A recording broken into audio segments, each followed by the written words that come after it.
Hi, everybody, and welcome to another episode of Take Two.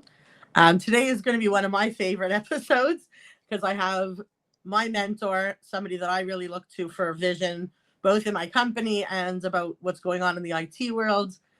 We've been working together for, oh my God, can I say 2 decades? Oh, has it been two Oh, yeah, decades? 2 decades Oh now. my Yeah. God, I'm that old? Okay. Suhas Uliyar, welcome. Thank you, Mia. It's so great to see you. I know. Do you want to give us a little elevator pitch on you? Sure. So, yeah, I've been in the technology industry for the last 30 odd years. It shows my Wow. age. I have run product typically brought in where technology disruptions take shape, and my role has typically been to take these technology disruptions and make and turn them into meaningful businesses. So Right. my career spans from doing many startups, 3 startups and 3 large companies. I've spent time at Wow. Oracle, at SAP, at Motorola, and done 3 of my own startups. So a good balance of both startups and large companies. And other people's startups. I don't think I'll ever forget. Yes. About 10 years ago, Suhas called me and he goes, "You do RPA." I said, "What are you talking about?" He goes, "You've been doing robotic process automation for 10 years, but you've been calling it recording and playback." He goes, "Stop calling it that. Change your website. It's RPA." And we did, and it was just taking off ever since. So Yeah. Why, not why only let why let all the RPA players have all the fun and make money, right? right, he's like, "They're eating your lunch. You've been doing this for a decade." Right? So we love that, and now I'm really excited to hear about the next thing. So even though you said you've been in the industry for 30 years, you've literally been on the bleeding edge of the technology each decade, right? Like Yeah, I've been whether very it's like the fortunate. beginning of mobility, the beginning of AI, the beginning of so now I think kind of the next frontier is really digital health, right? Mhm. um we're seeing like such, the health industry, such complex processes, and I feel like they haven't even begun to scrape the surface of being digitized.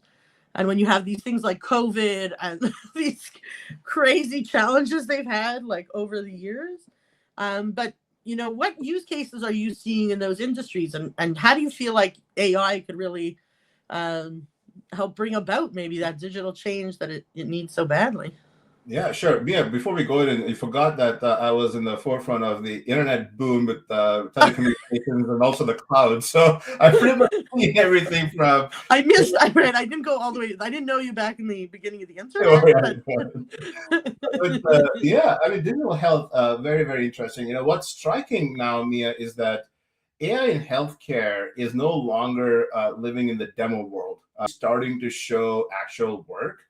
And also, it's not limited to one function. It is cutting across the entire healthcare landscape. On the clinical side, for example, it's moving beyond, automating documentation and ordering, right. those kind of things, into more like, discharge coordination, medical reconciliation, care transitions, and so on and so forth. But across the enterprise, if you look at, like, for example, in the front office, it's improving scheduling, access, and intake. On the patient engagement side, it's becoming much more conversational in nature, no more of those like fixed forms or fixed portals, Right. with AI helping with pre-visit intake, post-discharge follow-up, helping with reminders, Wow. and also, Really across the board. So yeah, you're giving saying like summaries. it's not being used just to interpret doctors' handwritings, right? Exactly, exactly. But also, actually, it's really interesting, right? I don't know if you do it or not, but whenever I get my lab results or any of those, or I first cut and paste and put it into ChatGPT or Gemini, depending on my mood that day, and it's amazing, right? And so, Right. I see sort of that really sort of coalescing, like you see what ChatGPT is, or OpenAI is doing with ChatGPT for health, and same with Anthropic with Cloud for Health, right? So all of these are really converging into that kind of use cases and experiences for patients. And last but not the least, a revenue cycle, right? That's it's one of those workflows that is extremely inefficient and causing us all to pay this high insurance fees and so on and so forth. And so as we look at AI and things like automated medical coding, prior auth and claims workflows, I see a lot of these intermediaries being disrupted and just making it easy for both the payers as well as the providers. And last but not least, actually, in operations, so staffing, capacity That management. was just going to be my next question, because I feel like every time I think about the hospital, all I could think about is how little, like how understaffed they are. Yeah, Like yeah. in terms of like nurses not being available, the doctors like dealing with so many patients at once, an influx. Emergency rooms are insane, right? Like, is AI being used also to like assist with operational?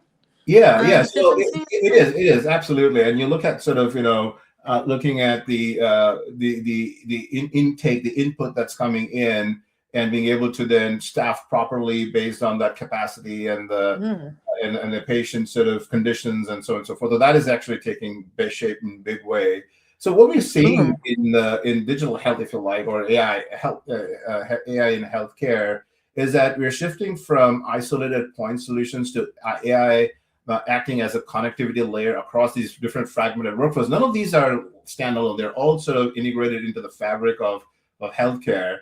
And so a line that I like to use in this is that AI doesn't create value at the feature level. It creates value at the workflow level. And healthcare is finally trying to see that. And also healthcare is so workflow heavy.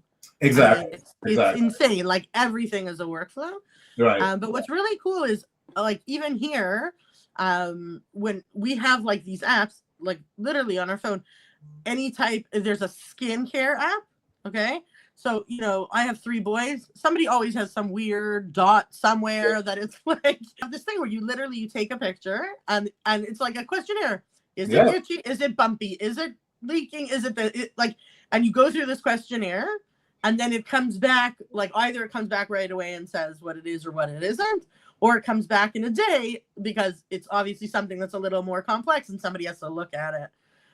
But it's been like a godsend, right? Because to try to get a dermatological appointment, you could wait like a year, right? So I think but it's really that is sort of interesting. what's going to help, right? I mean, by creating this efficiency, right? I mean, like my primary care physician retired, and it took me 3 months to find one, and this wait list across specialists and all is really a big problem. And I think this is what AI is going to help. I wouldn't say like, I think we have to all be careful about not, like we used to do before, right? Look up the web, we to have, Google, Dr. Google, right? Do that. I'm terrible.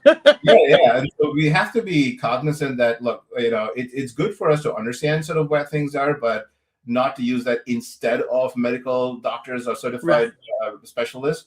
But I think that AI is really going to help drive that, reduce the wait list and get more access to specialists, and hopefully at less cost. No, but even the simple things like x-rays, right? Like an AI could see if something is broken, yes or no, right? If it's not, next. If it is, send it to somebody.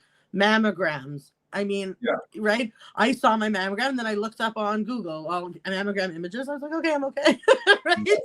So in the most basic level, there's all of these areas where you see and those things take so much time, right? So it's really exciting to see like little droplets, like you said. Like this is something that I always think about, right? Like a lot of times industry is lagging. Certain industries lag from other industries. I think, like you said, maybe the healthcare industry is getting out of the POC zone, whereas the enterprise, I think, is like still in the POC zone.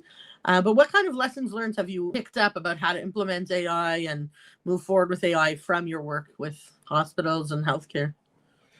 Sure. When I got into healthcare now about 4 years ago, right, I've always viewed it as, and so as the industry has viewed it as a very slow adopter of technology. Right.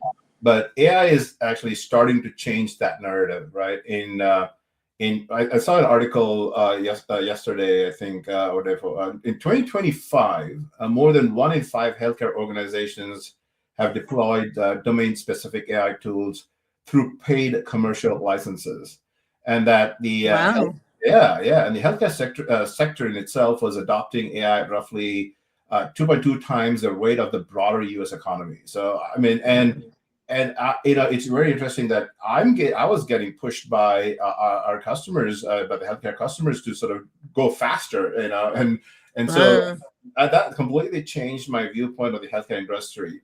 Now, what's very interesting is because they didn't pick up mobility. exactly. Right? Like, yeah, I literally saw, like, my father was in the hospital. They were wheeling around a cart, like the size of a small table, with like a laptop on it. I'm like, guys, you haven't heard of a tablet? Like, it's 2026.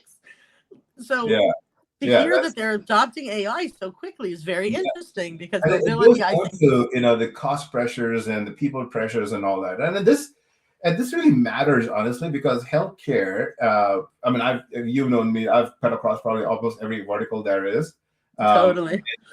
But I would say that healthcare is one of the hardest environments in which to deploy technology. It's highly regulated, as you'd expect, very fragmented, a very broad, diverse ecosystem, and operationally extremely complex.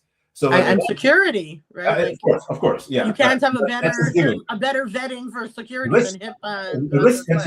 Risk and security, right? So when adoption starts to move quickly in healthcare, it usually means that technology is really solving workflow problems, not just generating hype. So I would say, you asked me, so what lessons? I would say there are three lessons that I've picked up that can be applied to other industries. The first one is that AI has to live within the workflow, right? If it sits off to the side as a separate tool, adoption is limited. So that can't be a gimmick. Well, headline. Well, not just a gimmick, but it's like having multiple screens, right? So it can't just be a sidekick, right? It has to be within the workflow itself, right? The second lesson is trust, right? People need transparency, explainability, or the concept of being able to review what it's doing, and the ability to intervene, right? So that's the second. And the third is that humans still need to stay in the loop. I mean, we talk about autonomous agents, but human in the loop is quite important, right? And so what healthcare shows is that AI works best when it augments decision making and connects end-to-end workflows rather than just automating one small task. And this applies just as much in finance, insurance, logistics, and other enterprise environments. And I'll end this with this is what makes AI so exciting, because people started doing RPA, and it was missing something, right? It was missing that element of the AI, because you had automated processes, maybe orchestrated, but there was no way of popping up, like you said, human in the loop, chat to trigger the processes, having that element of self-determination, having error handling, etc. So, but the other thing, Mia, is right, is that it lacked one very important ingredient, which was reasoning, right? So when you look at sort of automating workflows, you can't just break a workflow into one small piece and say, I'm going to just automate that piece, right? It's got to be that defragmentation of the entire process. And RPA was so binary, right? It passed or failed. It worked one way. It worked the way life isn't pass or fail, right? There's a question in the middle. There's a comment. There's a something, right? There's a decision point. Somebody needs to. So I'll end that answer to the previous question with a quote that Satya Nadella made. I mean, it was an interesting phrase. He said, "Software is being reimagined," right? It's a very simple but a very powerful quote or a phrase. And I think that healthcare is showing us that the reimagining only works when it's grounded in real world workflow, trust, and accountability. Right. It's very interesting. So if we go into your future bubble, right, in your looking glass, what do you think it's going to look like as a patient, like at hospital intake, or going through a healthcare process in, like, I don't know, 15 years? Really, Mia? You don't love filling forms? The same ones over and over again, writing the same allergies and the same family history. What's wrong with that? But I'll tell you what. I mean, if there's one thing healthcare has perfected, it is asking the same question 5 different ways, right? But remember, that model is starting to break. In the U.S., the CMS has been pushing what's called as kill the clipboard. And it's really about eliminating redundant. Which I've been saying for 15 years. You know that. You've been in my session. Yeah, I know, but it's actually happening now, right? With HIMSS, there was a lot of demos about this as well, and it's actually really driving fast. There's a lot of infrastructure to be done behind this as well, which is sort of the whole interoperability network as well. But I think if we talk about patients, it's really about eliminating redundant data capture and moving more towards a patient-centered interoperable experience, right? So, but here's the thing, right? The issue is not just bad user experience, right? It's that intake today exists because systems are fragmented. As I said, the ecosystem, like when you go from your primary care to a specialist or a hospital to they don't know anything. Everything is disconnected. Crazy. Right? Yeah. So I think, and 15 years is a long way. I think that in the next few years, I would say that intake becomes much more of a longitudinal and context-aware experience, right? So, in other words, the system that you're going to, regardless of what the underlying EHR is or the infrastructure is, that the system already knows the patient's history, medications, prior interactions. You think they're going to allow that consolidation of I don't think it's the digital patient health record? I don't think it's a question of allow. I think it is happening. I mean, to a large extent, it is happening when you look at population health and so on and so forth. And CMS, I mean, there was this thing with a TEFCA drove called the QHIN, which was basically networks connected to each other. But the issue is that the EHRs were not sort of the data in the EHRs were not good enough, right? I mean, the EHRs are written primarily so that the providers get paid. It wasn't really done for to help care teams track your health through the years, or do what they do best, which is sort of take care of the patient and worry about something else, taking care of the administrative tasks, right? And so it's like a shopping list. So, 2 Band-Aids, 1 tube of cream, one. Right. So what's happening now is more and more, the quality of the data through things like your ambient documentation and all that is really sort of helping drive better information that makes a lot of the downstream processes better. Better documentation leads to better medical coding, leads to better prior auth, leads to better claims, to all that kind of stuff that happens, right? And as a result, sort of the interop becomes easier and also pushing towards much more modern REST JSON-based integrations, and we're seeing a lot of also the emergence of MCP-based integrations happening as well. So I really do think that longitudinal and context-aware is going to be a reality and very soon. It's also going to be very exciting, like you said, to incorporate AI, because they could even go into historical records, doctor-written patients, and utilize AI to do automated data upload, right? Like the summary of the patient, have been